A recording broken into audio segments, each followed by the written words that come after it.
for more empty condos, already encroaching in the distance. There are all these empty apartments over here. Can they conceivably move into those upscale places?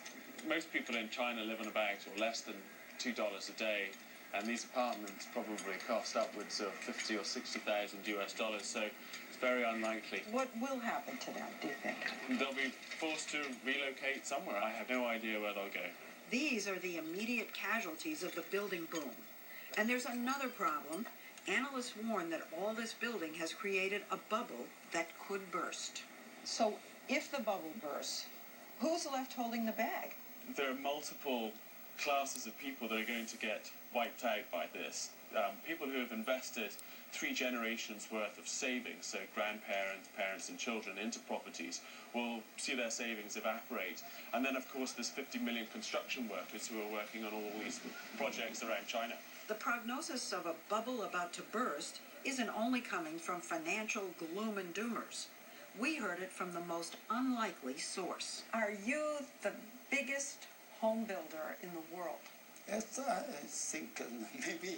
You may be. Yes, only the quantity, not quality.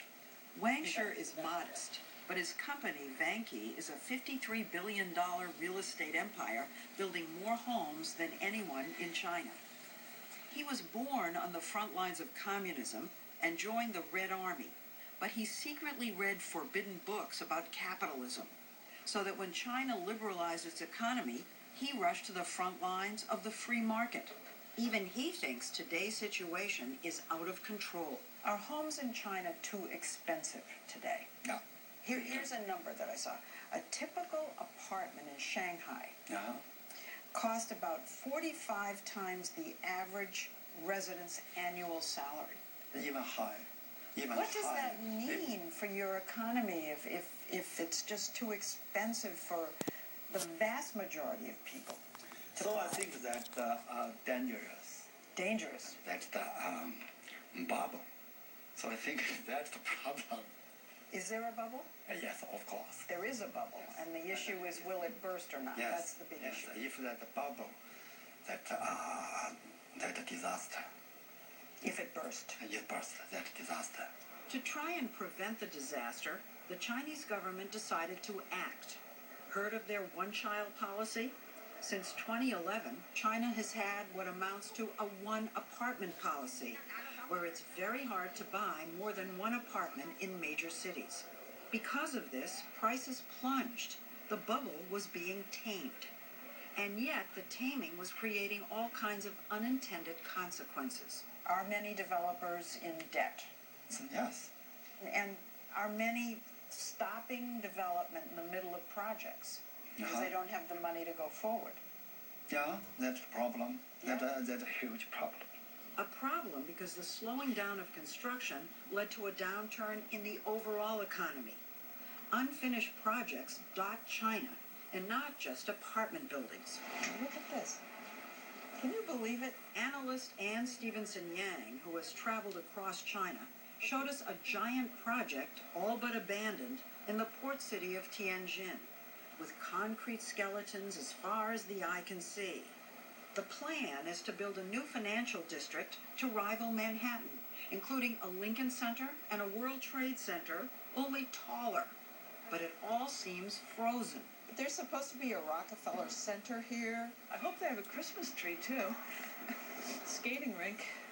City officials told us everything stopped because developers want to build all the facades at once to match. But on the ground, we heard a different explanation. Workers told us that many of these buildings haven't had any work done on them for weeks, months, as if the developers just don't have the money to go on.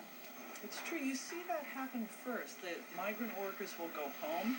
That's often the first sign that the debt crisis is starting. The debt crisis.